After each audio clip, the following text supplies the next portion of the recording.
The command has been given. Coalition forces are on their way to the high desert region. Hello everyone, I'm Paul Anderson. Welcome to this Virtual News Network special report, Crisis in the High Desert. On Saturday, the United Nations issued orders to send tens of thousands of coalition soldiers, aircraft, naval vessels, and artillery to protect Bloomland from its aggressive neighbor Mandia, which is threatening to invade. The security for people living in the region had been quickly spiraling out of control. What caused this crisis, though? How did we get to this level? And what is the outlook? In this special report, we will analyze the situation. We'll introduce you to some key players involved and follow the path that has gotten us to where we are today. Crisis is imminent. The world is watching. Need to find a solution. Situation is deteriorating. Where do we go from here? First, a look at what led to this crisis. The primary countries in this present-day standoff are Lowland, Mandia, Bloomland, and to a certain extent, Kaysen. Lowland is a failed state. Its economy is bankrupt, military is non-existent, and government leaders are nowhere to be found. To the east is Bloomland, a stable democracy with a market-based economy. Its politics are closely aligned to those of the United States, but has a small military force, best described as a police-like security force. Across the sea is Kaysen, which has a close relationship with Mandia. Kaysen has the preeminent navy in the region and supplies Mandia with much of its military supplies. The real troublemaker in the region is Mandia. It is ruled by an autocratic regime that lays claim to territory in Lowland and Bloomland. Thanks to large oil reserves, Mandia has one of the largest militaries in the high desert region. In fact, last September, soldiers from Mandia crossed into northern Lowland, seized one of the richest oil fields in the world, forcing local residents to flee into Bloomland, which created a refugee crisis. People are living in appalling conditions, so UNHCR has decided to launch an emergency response and we'll be working to improve the congestion in the camps. It wasn't long before the United Nations condemned the cross-border incursion and demanded that Mandia withdraw its forces from Lowland. Mandia refused, and the UN ultimately imposed economic sanctions on the country. We're not people to retreat based on economic sanctions. If someone thinks they can pressure Mandia, they're certainly wrong, and they must correct their behavior. As a result, Mandia began a saber-rattling campaign. Virtual News Network correspondent Annie Skugman is covering the story and joins us now live from our VNN Bureau in Bloomland.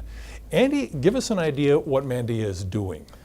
Paul, Mandia has been creating a very unstable environment here in the high desert region since the sanctions were imposed.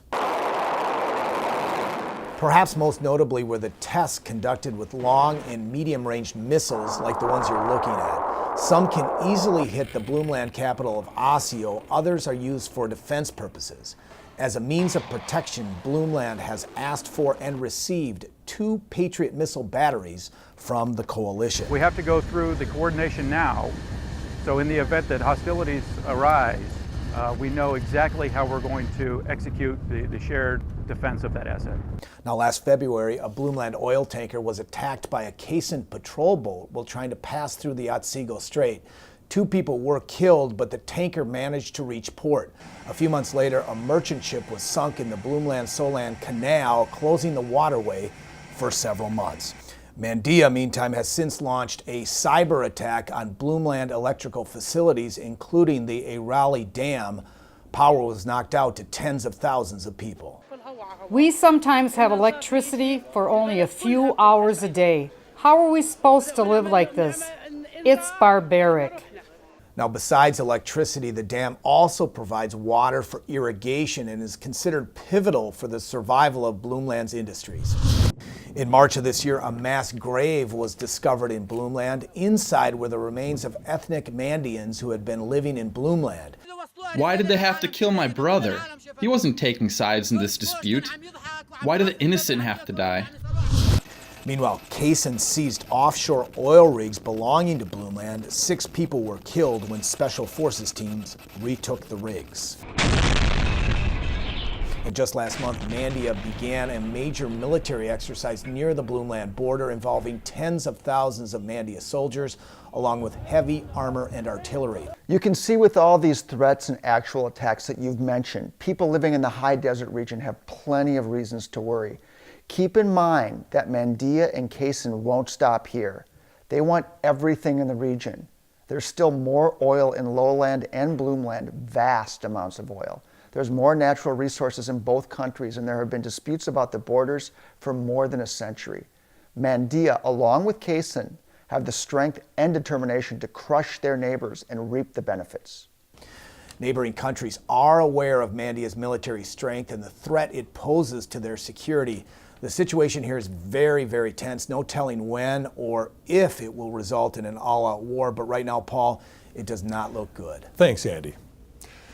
Now for a look at other recent events that are destabilizing the region. Ports in northern Bloomland have shut down now that Kaysen has essentially closed the Perm Sea to any commercial shipping. There are reports that the Kaysen Navy has laid mines in the area and begun boarding vessels. We're told that Bloomland is currently looking for an alternative ports along the Brigham Sea. Coalition nations are urging non-essential embassy employees and private citizens working in lowland to get out of the country. This action follows increasingly violent demonstrations like these and an unsuccessful attempt to storm the walls at the U.S. Embassy. 2 jet fighters were shot down Wednesday, one lost by Mandia, the other by the coalition.